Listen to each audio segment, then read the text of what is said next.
Hi, welcome back to Wax Pro Uncut. I'm Rachel, And I'm Erica. and this is season 3, episode Six. six. Let's do it. So this is kind of part 2 of us dishing the tea from the large name wax chain that we both worked for 15 years collectively. 16, apparently. 16 once we did the math. We are caffeinated and ready to talk shit. Let's do Let's it. do it. All right. So, for starters, we wanted to talk about the evolution of the brand, which I love. I love to watch any brand evolve. Absolutely. When we started for scale, we were the 3rd store in Arizona, the 16th store in the nation. And now there's somewhere between, we saw 1,045 to 1,051 locations. So we were a part of the journey when it was literally a baby. In the last episode, we talked about the scrubs were different. The logo was different. The products were different. Even like what the space looked like, the build out was different. Of course, it's going to evolve as capital, was built, as just the success was there, and the demand and the need was there. It evolved, so it's like not necessarily like a bad thing. No, it's a it's good to thing. be expected. Yeah, 100%. But with that came a lot of growing pains for the early Red Soldiers, Right. Red Army, as we used to call ourselves, because we were used to mom and pa. The franchisee was like managing the store in the beginning. Yeah, I mean, at one point, our owners worked behind the front desk, which they would never now. Oh God, Some of the owners never even go into the stores. yeah. Some owners literally hire a GM and never ever step foot in their stores. Just collect them checks, and that's all good. That's why you get into franchising, especially if you're a semi-absentee owner, meaning you're not on site. So good for them. But when we started, they were very active. It was a very small team. We would do like Christmas dinners and just like, team outings. And it was an enjoyable workplace. Like I genuinely love my job. It was really exciting when we first started. It was a new concept. It was the first wax only salon. Prior to like franchising was super hot in the early 2000s to mid 2010s. And that's just because the like, what do you call it? Like all service salon, full service salon split out. It used to be that you went to one place and you would get your hair done there, nails done there, and a wax. But then it split out. It became like, okay, this is your place for even blowouts. This is your place for getting your nails done. This is your place for waxing. This is your place for massage. All of these, multi-service big salons broke out into specialties. And so we saw that really take off in like about 2008, 2010, 2012. Like all these franchises popped up. We're talking Amazing Lash, Dry Bar, Waxing City, Stretch Lab, Orange Theory, The Joint, Massage Envy. I mean, so many. Sugar Me, Candy Baby. yeah. What's it called? Lunchbox, now called Radiant. Like all of these chains just blew up out of nowhere because people wanted to go somewhere that specialized in the service they were seeking. So, was like the Trailblazer. Yeah, the trailblazer, the staple for waxing. And it worked. It worked. Yeah. And it was exciting because we were like, oh, wax only place. Like what? It was trendy, right? It was so trendy. Yeah. Yeah. So with that, obviously growth, changes, more structure and implementation from corporate. And so we went from like no scripts to like, here's the script. This is how you're going to do it. Then we were like totally berated by the people who had trained us, which at the time was the Arrowhead people. Oh my God. Do you They remember were that spooky. training? Yeah. Yeah, they were spooky. Just like, we're better than you. I blacked them out. That was the vibe. Like, do it like us. And just like, yeah, the vibe was really wrong. And the meetings where we had to role play in front of the whole staff, like come out, and then you would be like nitpicked for if you got it wrong. It was like we'd have fake clients, remember? We'd have to come out of the door and do the whole role play. Oh my God, that made my palms sweat. So I actually do that now. as a part of my business coaching. So That's great. I get the why. No, I Yeah. get the why. No, Because, okay, because it it feels works, like right? shit on the other end, especially if you were not prepared, especially if the expectation wasn't set. But in turn, like we talked about, we all were fucking machines.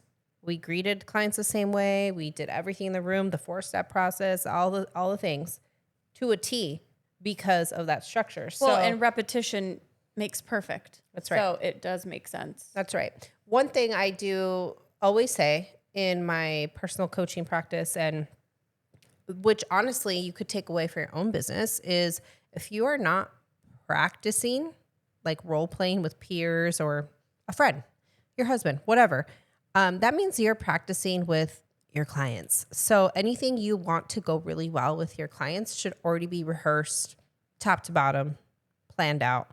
You don't want to wing it with a paying client. So I think that's valid. That's good advice for anyone. So I think because of the evolution of said wax chain, it made it a clear line drawn in the sand of who needed to leave and who could stay. And I think there were so many of us that just outgrew the chain and where it was headed because it no longer felt like small time mom and pop. It was corporate, and that's okay. It's okay that we outgrew it. And we said in the last episode that knowing when it's your time to go is super important, and knowing that it has an expiration date, knowing that it has a skill set and the pros and the cons for it, accepting that and moving on when it no longer serves you. And so instead of sitting here and bashing them that we hate them, because we don't, we've said that they helped us. They molded us. They helped us become great waxers, managers, but we just still have some things to say. Some feedback. Some feedback. So ultimately we left because we outgrew the business model, and now we're in very different places in our career, but we did learn a lot from our time there. So 100%. I will say that one of the major evolutions I saw was not only in the brand, but the workforce, generations. And I hate to sound like, apparently this is now a thing. It's like, you sound like a boomer. And I'm going to sound like a boomer. I don't care.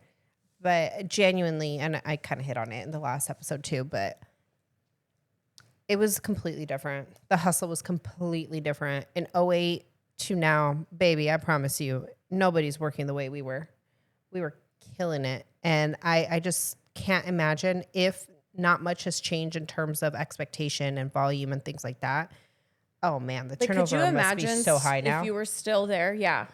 What an uphill battle it would be to staff and run those stores to the capacity that you were. No, I wouldn't want to do that probably anymore. have left. Okay, well, that's ultimately why I left. I was managing Amazing Lash Studios. So I was an area manager there a couple years back, and I mean, it drove me to absolute like insanity. Just like could not staff. It was terrible. I mean, the interviews are terrible. The no-shows for the interviews are terrible. Just people's expectations, their skills, their lack thereof skills. And then once you did hire, would you have constant like call in sick, no show? All the time. I need to leave early. Stupid bullshit all the All time. the time. Like, I'm on my period. Well, so is every like the whole other staff chick. is. Get back there. Yeah. Or like, I'm just going through a lot. Baby, you're going through a lot. Like this shit that we went through, like the bad shit we went through when we were working together at in our 20s was really bad shit. I mean, we had girls with issues with their partners, like domestic violence, child custody battles, psychotic exes stalking them, psychotic exes threatening to commit suicide, calling the girls at work. Like there was girls with alcohol problems. There was girls with That left to go to rehab. to go to jail, to have an abortion. I mean, there was like real shit going on all the time. Hush, hush. Like we knew, but we wouldn't talk about it and just would handle it. That's real shit. And my tail end at Amazing Lash, I'm like, oh my God, you got a headache? Okay, you need a mental health day? Like mental health day, I'm in the middle of a fucking divorce and you're over here like, it's just school. It's just so much right now. And like, I get it. Everyone's got a different threshold, blah, blah, blah. What I'm saying is that generation could not do what we did in 08, 09, 10, 11, 12, all the way to 18 to build multi-million-dollar locations. They couldn't do it. They have headaches. They can't. They can't. In saying that, you know, if you like to hustle, make money, definitely work at a chain. If you're going to be calling out and you're weak, just don't even apply. And also don't work for yourself because you're not going to make it. Yeah. Bottom line. Yep. Now, let's talk about the culture. There's a few different layers of culture. There's like in your location, there was a culture. And every location had their own culture. It varied. Like you knew Camelback was one way. You knew Arrowhead was one way. You knew Desert Ridge. And because they all had different owners and different GMs and different location managers. So, of course, like the people are going to shape the culture. And then there's also like the corporate culture and expectation down to the locations, which is always severely disconnected. And I know that now because I coach from a corporate position now. So how did you think the culture varied from like our store to other stores and corporate?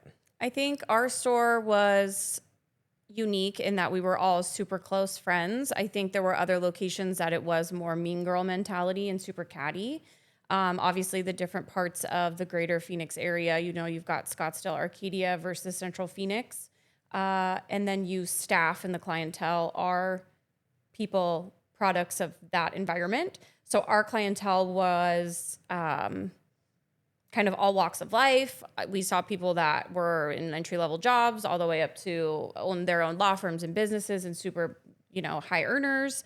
I felt like we had a little bit of everything. So our staff and our culture reflected that in that we were adaptable. There were, you know, girls that put themselves through school, that got pregnant before they got married, that were single moms, up to people that were married with husbands and other businesses. Like we really did have kind of a pretty even spread of a little bit of everything. And the culture showed that. I felt like it was super inclusive and we all were very close knit. Yeah. And like we went to each other's birthday dinners and we were invited to each other's weddings. And it wasn't just we were coworkers. Yeah. We really were like a sisterhood for a period of time. Agreed. And I think there were other stores because we did trainings with other stores or would see them that it just felt not like that. That it was more mean girl mentality. Yeah. And then as far as the corporate culture goes, I mean, I think you could speak more on that. You had more interaction with like big corporate trainings and like not the trade shows. What were they? The events that they would do in Florida. What the conferences. The conferences. Yeah. Yeah. So yeah. It's bittersweet, I guess you could say, because it was competitive for sure. Like at conferences, like you knew what locations were who, but like fake supportive as well. Mm-hmm. So I would take the support, but I knew like at the end of the day, like I know we were hoping you would fail. Yeah, that or they never want to see you do better than them. I mean, there was maybe one or two owners here or there that are like, yeah, like you know, we want you to do good, we do good, but it was very competitive. Very competitive. Kind of like, oh, that's that clan, that's that group, that's who owns them. And even though like they're people, we'd be like, who are your owners? Who owns you? Who do you belong to? Well, so as working in other franchise models though, is that just the franchise way? Is it that catty or was this chain in particular a different breed? No, I think this chain in particular was a different breed. Most franchises I've worked with after, they were genuinely supportive, like, you know, emerging brands that are like, okay, like I'm learning. What did you learn? Okay, here's what doesn't work for me. I want to share that with you to save you time, like more collaborative. It was definitely more like our noses are up. And I mean, I fed into it for sure. I love competition. I remember one year I made Team Weissman shirts for all the girls that we took to conference and everyone's like, oh my God. And then the next year people were doing that too, you know, like showing off like their team. And I mean, I think it's fun, you know, in good spirit, but there's definitely some that were just like fucking bitches, especially like some of the New York people, some of the Jersey people, like really were assholes. They were. They were just like, oh, you work for so-and-so. And I don't know if you know this, but our bosses, they had a rap for kind of being assholes. So You don't say. I didn't really understand that till after the fact. And I've talked to people who now are like, oh, you worked for the, I'm like, yep, I did. I'm like, damn. So that's good. Abusive relationship. You don't see it. It's good. It's bad. But they were never assholes to me. So I loved them. yeah, I did. They were good people. It ended up weird. My end there was weird, but I got nothing but love for them because they took a chance on me. You know, I don't have a bachelor's degree. I'm Hispanic. I had no management experience. I was fucking 19 years old, and they invested in me. They sent me to learn. I had mentors that they paid for. They did a lot of shit for me on a personal level, and I am one that never fucking forgets that, ever. So, you know, again, you learn. It's all about perspective. You learn what you like, what you don't like, but don't forget, you know, those lessons. Like, you're not on your own right now with the full book of business because you earned every single client. You took some. You definitely learned how to wax for free by working for a chain. So don't forget that. And yeah, there's things you hated about it, but you're on your own and you're doing good now. So, you know, remember where you came from. Don't feel the need to do a podcast episode about it. And Or two. Or 2 episodes. All right. So we said this last episode, but what they fucking killed was marketing. Yeah. It's unmatched. There's nothing like it. So much so that I am a solo esthetician now who left to do my own thing. And I still lost half my people or didn't retain half my people because they stayed with that model because it's more convenient and it's easy. And that is a testament to what they've built, right? They can love me and I love my service provider, great. But the convenience that comes with being able to call and walk in same day, literally walk in on your lunch break and get a wax, you can't beat that. They have it, they staff it well, the accessibility, all of that. I mean, it truly works for a reason. Yeah. And they price it well too. Yeah. We were going to talk about that later of like, do you feel like it's priced appropriately? Do you feel like their pricing is appropriate, or is it that, I don't know, part of the pricing, it's inflated pricing to pay for the branding? I think it's fair for what I know is their cost of goods sold. I think it's fair. And I think we know that it's fair because now, again, we are solo estheticians and it's priced competitively for the area. They're not price gouging. Now, if you're someone that's sour that you're making 25 cents on a Brazilian and you think that's not fair, that's a different conversation than is their Brazilian priced too high? Correct. You just don't agree with the pay structure. Yeah. Those are different things. The one thing that for me, like, I don't know if you do this, but I have some clients that really aren't that hairy or they're tiny. Like, I have one client, I do his basically whole body, tiny chest, tiny abs. I can modify my pricing to that. Right. I'm like, oh my God, I do his chest in like 5 minutes. You know, I don't barely use any wax on him. And so the only time I ever felt like the pricing was unfair there was when it was that scenario where it's like, man, like he only had a patch on his upper back and we're charging, you know, $45 or whatever. And it's like, oh, it was really like Price gougy. $15. We'll talk about scandal in the streets, but I know that there were certain waxers that then would get caught for doing that, like charging different services to do that. Like they would say, I fired someone for that. They would say, oh, I'm only doing her bikini full because she, you know, but really was doing a Brazilian, but would leave most of it on the front. Like those types of modifications you can do in your own suite. But if you got caught doing those in the corporate structure, you were wrong. You're stealing. And you're giving away services. You're giving away services for free. Or they would like to get their services per ticket higher. They would break up a full face. Instead of a full face, charge they like would do eyebrow, lip, chin. Yeah. And so it counts as 3 services versus one. Yeah. And then give the rest of the face for free. Or then their client would like tip them higher amount. Like those sorts of agreements that would happen in the room that only would work for so long until you got caught. Because everyone eventually got caught. Because clients are also, they don't know. And they would go see a different waxer and be like, oh, well, so-and-so would always charge me X, Y, and Z. And then the waxer that had them would be like, Oh, really? Yeah. Come tell me. Mm-hmm. Like, well, that's not what they should be doing. Yeah. And or I mean, I definitely, I remember many cases where I had to fire people over that, but there's one in particular where she was a really good waxer, and you know who I'm talking about. She's a really good waxer.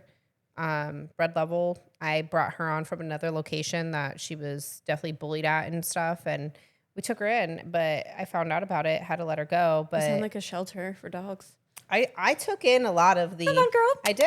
I did, and I gave chances to a lot of girls. I mean, I hired an ex-felon. I hired someone with absolutely zero experience at all. You're like, no license. No, I wish I could say the names. No, yeah. Right. No, I wish I could say the names because I took chances. I did on hiring people that maybe And it almost always paid off, though. Was they there didn't anyone? look the part. Was there anyone that you hired that you took a chance on that did not pay off, or screwed you? The only person I could think of, she had worked for me at another location here, not ours. You know her too. Well, you know everyone. You trained them. She got let go because she had a little drug problem. And Little drug problem. yeah, I knew it, and she was high at work, and so I let her go. Oh. Yeah, I was like, you know why you're leaving right now, and this is it. And she was like, yep. She was really respectful about it. She was like, yep. So the only time that I messed up, or not messed up, it just didn't work out, was She let you down. no, she was gone for like a year, and then she came to me, asked for a job back. I was like, are you clean? Are you good? Because we're not doing this again. Brought her back. A few months later, same shit. So that was my bad. Like, I think when you're dealing with substances, like, That's hard. you're most likely Your heart going was to, in the right place, though. It was You were definitely trying. the right. It was always in the right place. My heart was always in the right place, but my mind had to get clear about it too, because I couldn't just lead with my heart all the time. That shit gets you absolutely nowhere. And people, they're talkers. They'll tell you exactly what you need to hear to keep them or give them a chance. Although or I do whatever. think you have a pretty good like bullshit meter. Mm-hmm. Like you could read through a lot of that. So I don't feel like you were really ever taken advantage of as a manager. No, I don't think so. Are there any management decisions you made in the time at this chain that you regret other than that? Like, is there anything you regret as a manager? No, I don't. I really don't. I'm gonna stand on business right now. I thought we were gonna get some like, I'm so sorry for the time that I don't. Every fire, I've never been like, I mean, of course, it sucked knowing that they would be like, oh, my bills or I can't do this, can't do that. It's like, here's why I don't feel bad. I gave you a chance, trained you well, had performance reviews with you multiple times. You knew where you stood. And the only time that I would cut someone like without real explanation is I knew you were stealing. I knew that you were maybe hurting other waxers' feelings, like being an asshole or throwing off my team, the chemistry. And to me, I don't give a fuck. Like that one person, boo-hoo, sorry, you're out of a job for a couple weeks. It was worth it to me to preserve the integrity of the team, the chemistry of the team that I work my fucking ass off to build. So if you were ever cut by me and you're like, I never even knew why, it's honestly, you were throwing us off. And that's a really hard thing to fire someone over. And there's legalities around it and documentation and unrightful term and all this shit that you have to worry about. So it's tough, but I know for a fact, like European Wax Center, we were cutthroat about firing. Didn't matter. Today's your last day. Non-negotiable. Last check's in the mail. Verbatim. Stamp it. Go. Now, I don't think that's the case anymore. I literally used to not give lunch breaks because I could. I mean, the state of Arizona, you didn't have to. That's nuts. Labor laws are nuts in Arizona. California, yeah, right. You can't work more than 4 hours without a fucking break. Do you know that? I knew that at the time because we would get a 30-minute break and then it was like, if you want it. If you want it, but you could take it out. And then it was like the only day that we were guaranteed was Saturday and then we would take those out, but you would ask us. Yeah. So That's what I'm saying. It's different now. I don't think now any of the shit that we used to do could fly. People would call in sick to me and I'd be like, too bad. I got you some Pepto-Bismol. You got to be here. Like, you don't have coverage. You've got a full book of business. Oh, well. Seriously. It was cutthroat. We used to be able to do that. And now it's like, well, not now, but like maybe halfway through my management journey, Arizona law implemented like you have 40 hours of sick time. And if you called in as an employee, you said, I'm calling in sick, you couldn't ask why. It was like, it could be for mental health, it could be for a family member, whatever. They got 40 hours. So that is where the dynamic started shifting. And rightfully so. Like, we're human beings. I'm not saying the way I operated was ethical. It wasn't. It wasn't. We are a different breed. That's all I'm saying. yeah, it was very different times. But Yeah. next question. All right. Next question. Ooh, good segue, I think. Were there any lawsuits, disputes, shady practices? I mean, we know shady practices. We talked about people lying on their tickets to get their service dollars elevated. I know that there were certain employees that were accepting tips and gratuities In form of drugs? in form of drugs versus monetary that they were caught about. I'm sure, I mean, you would know better on the management side of, I don't know, like enforcing non-competes, people stealing clients, people stealing in general, getting fired and then coming after for like unemployment. I'm sure that happened quite a bit. I mean, I had a manager steal from us a lot of money, like $40K in a year. How?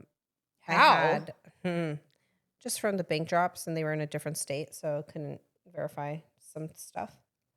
How did it not add up? Well, this was before I was actually managing the store, and I took over, and reconciling was like, what went on here? So there's that. I had a GSA that was refunding packages onto her own credit card. Like sell a package. So yeah, and then like she would say that the person wanted to cancel their package, refund it back. You could swipe a card back then to refund it back onto a card. That was our old system. So who was paying for it originally? The client would like buy a package, and then she was like, "Oh, they called to cancel," and I refunded it. And so there'd be credits on the person's account, like in points or something, just to cover it. So by the time she left, she had already taken a lot of money. I had a waxer steal wax, actually a whole location that was stealing wax, and we had to go to clear bags. Like in their backpacks and purses? Like waxers were going home with wax? And then one waxer had opened up a salon like within a mile. Oh, you told this story? Yeah. And, the Waxer Chronicles. Yeah. And I mean, it was clearly our wax in her suite. Shit happens when you're dealing with so many employees. It's going to happen. It's not even a fucking sob story. If you own a business, you're going to get stolen from. You will. Anyone who is loose about it or trusts their staff, like, wow, you've not been screwed over yet. Like, you have to operate like a well-oiled machine. You have to have a system. You have to verify your system, reconcile your system. You are being stolen from. If you've got waxers under you, they are giving away services. It's a price. It's the cost that comes with running a business. It's going to happen. So knowing that, be proactive and offer them like, hey, I'll give you up to $25 a day in guest relations credit. So if you've got someone with a birthday, you got someone that, they're getting married, you want to throw in a whatever, just get ahead of it so they don't steal. And the same is like at the bars. Yeah. The bars, bartending, I also did that for a long time. That's what they would do is like, hey, you could do this much for free because bartenders give away free drinks all fucking day, so just get ahead of it and know it's going to happen. But to answer the question, yes, we had multiple lawsuit threats. One claim in particular was the lady that claimed we gave her chlamydia. The one transgender that said I was discriminating because we didn't offer at the time male anatomy waxing, but which ironically I offer so much of. And I mean, that's my main service. What a full circle moment. Right. There's all sorts of shady shit, but that's not exclusive to this company. No. You, like I said, you run a business, you're going to run into all this shit. You are.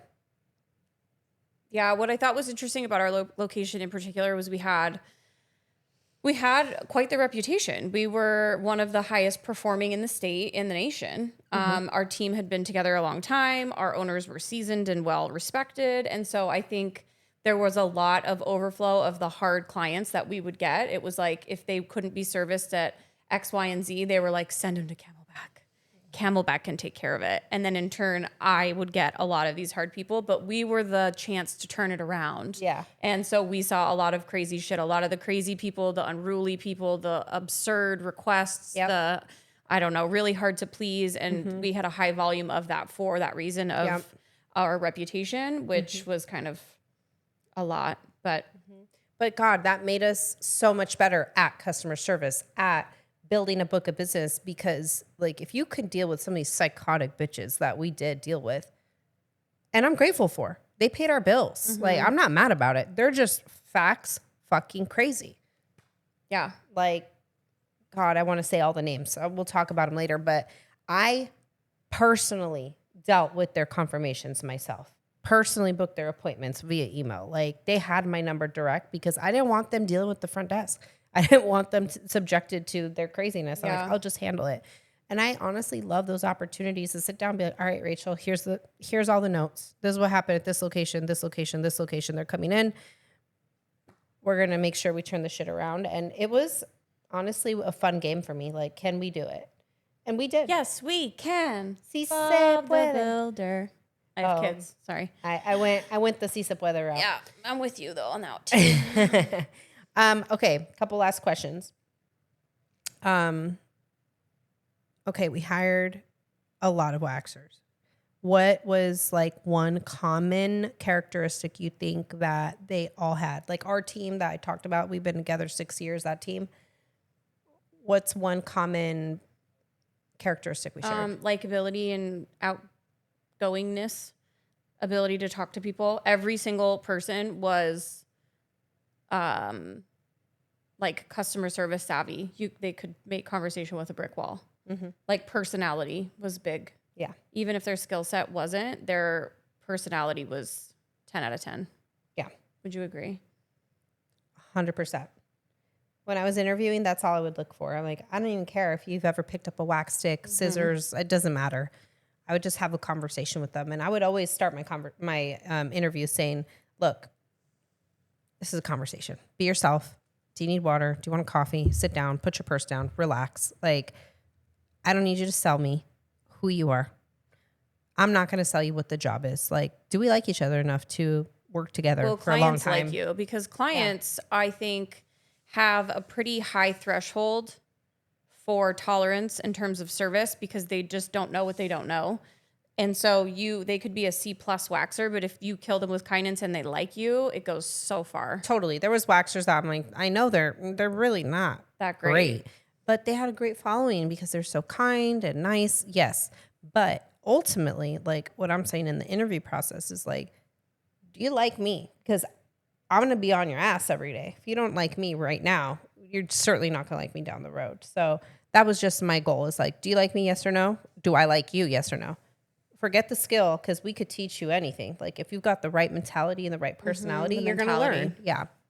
All right. So how do you feel about the products? The products, like the retail products? Yeah. The original products, I loved their body wash. The OG? The OG body wash, loved. And their serum, original serum, fire. I do think so. I wonder what the products are even like now. They're very like Bath and Body. Because isn't there, I mean, when I left, it was like there were 4 scents. Right. And because the original set of products were like 5 things. And then it came to be 10 things. And then it was like a body wash and a lotion in this scent, this scent, this scent, this scent. That's right. When we left. Yeah. Yeah. Their products really took a turn to be fragrance filled and junk. And I did not support the movement. Yeah. Yeah. I get it. Like from a branding aspect, get it. From a business standpoint, get it. As a consumer, I get it. But as an esthetician who's already seen so much change and you actually care about ingredients and what you're putting on your skin, it was tough. It was a tough sell to the staff. Because if you really did care about product knowledge and aftercare, you would look at that lineup of products and be like, you've got to be fucking kidding me. Yeah. Yeah, for sure. So to kind of conclude our episodes giving the tea, what do you think will happen with this empire? Nothing. I mean, in terms of like, think they'll continue to grow. Yeah. I think they are the biggest name for the longest amount of time, doing it the best. And their business model is unmatched. And I think, like I said previously, their accessibility, price point, and convenience to the consumer, they will, continue doing what they're doing and making it. They will always be my biggest competition as a solo esthetician. 100%. Yeah, I think they'll continue to grow. I think that they've already become the household name. There's not one person that I know that if I said the name that they don't know what it is. Yeah, I agree. And job well done. I mean, they bred us and a lot of other solo estheticians where, again, talk your shit, but you learn something. I agree.